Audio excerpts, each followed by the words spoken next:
नमस्कार, आप देख रहे हैं जनता की पुकार। मैं हूं साकेत बिहारी। मैं नवादा जिला के गोविंदपुर विधानसभा क्षेत्र में पहुंचा हूं और यहां बीजेपी के प्रवक्ता नवादा जिला के हैं और उनसे कुछ मैं बातचीत करता हूं कि आजकल गोविंदपुर विधानसभा में क्या चल रहा है, क्या माहौल है। जी, जनता की पुकार में आपका स्वागत है सर। जी, स्वागत है आपको भी और आपके श्रोताओं को भी। मैं कुंदन कुमार प्रभाकर, भाजपा जिला मुख्य प्रवक्ता नवादा। सर, अभी गोविंदपुर विधानसभा में बीजेपी का क्या माहौल चल रहा है?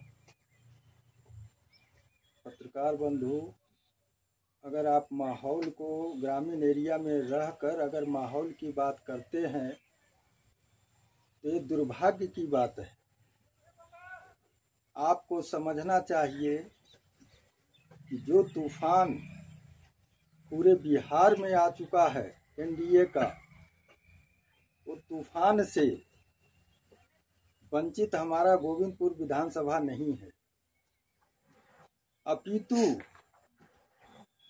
पूरे बिहार में जो तूफान आया है उसका शंखनाद अगर होना है तो गोविंदपुर की धरती से ही शंखनाद होगा और यह साबित कर देगा कि हमारी सरकार 20 वर्षों से रही है और आने वाले दिन में प्रचंड बहुमत से हमारी सरकार बनेगी और उसमें गोविंदपुर विधानसभा का सर्वप्रथम स्थान रहेगा। इसलिए सर, आप शुरू से ही बीजेपी के लिए काम कर रहे हैं, लेकिन आपके विधानसभा क्षेत्र में चिराग जी का कैंडिडेट आ गया है, तो इससे आपकी नाराजगी है या खुशी है कि वही जोश उमंग है? अब बताइए, आप नाराजगी की बात करते हैं।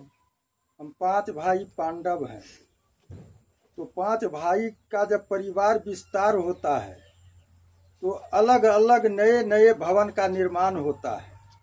किस भाई को किस भवन में जाना है, किस नए भवन में जाना है, ये सौभाग्य की बात होती है। गृह प्रवेश होता है, अनेक संगी साथी क्षेत्र के लोग और हमारे सखा बंधु रिश्तेदार आते हैं और उस घर में आकर अपने आप को सौभाग्यशाली समझते हैं कि आज हमारा परिवार इतना विकास किया कि एक घर से 5 घर हुआ और 5 घर अगर नहीं होता तो इतने सुंदर भवन का निर्माण नहीं होता। इसलिए आज जो लोजपा का सीट आया है वो हमें खुशियां के रूप में आया है, इसलिए कि आज हमारे छोटे संगठन, छोटे भाई भी आज जो विकास कर रहे हैं उसका वो भी रसास्वादन कर रहे हैं और वह भी खुशियां मना रहे हैं।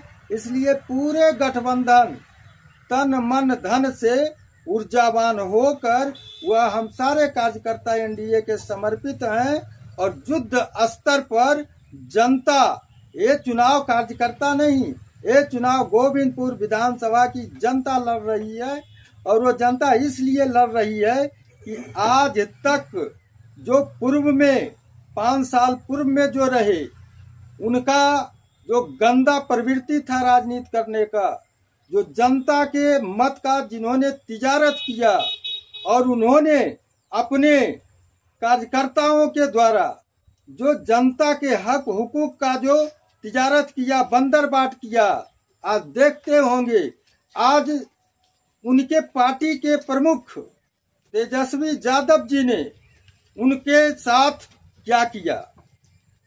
क्या इसलिए किया कि उन्होंने जिस बहुसंख्यक समाज से चुनाव जीत कर आए, लालटेन के नाम पर उन्होंने जीता और लालटेन का जो मूल्य वोटर है उन्हीं के साथ उन्होंने भेद किया, धोखा किया, अत्याचार किया।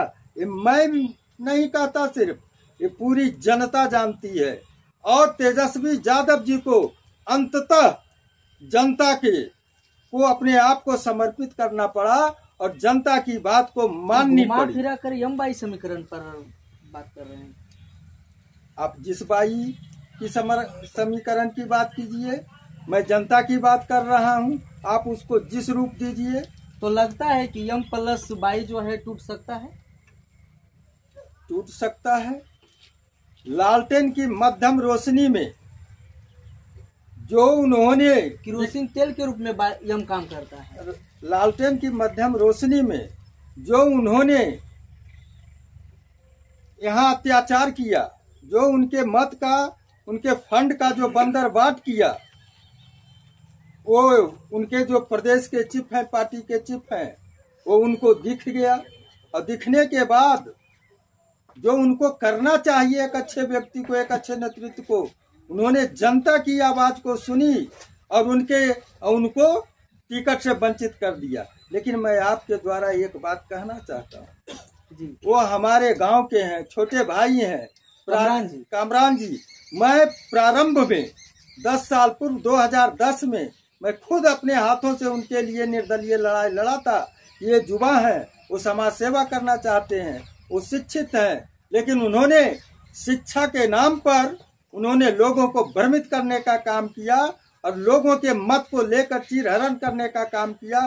फिर भी मैं उस भाई के प्रति संवेदनशील है कि अगर मैं कम से कम 6 महीना से कह रहा हूँ आप लोगों के माध्यम से कि किसी सूरत में अगर राजनीति करते होंगे तेजस्वी यादव, तो इतना विभत्स और इतने बड़े धोखेबाज को कम से कम अपने पार्टी का हिस्सा नहीं बनाएंगे।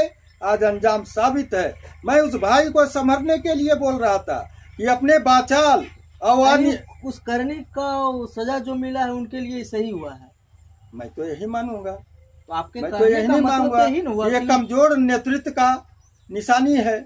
मैं ये कहना चाहता था कि आपके जो कुछ नादान लोग, कुछ राजनीतिक विहीन लोग, जो राजनीति को पेट का रोजगार और साधन माना, उन लोगों ने आपको बर्बाद किया।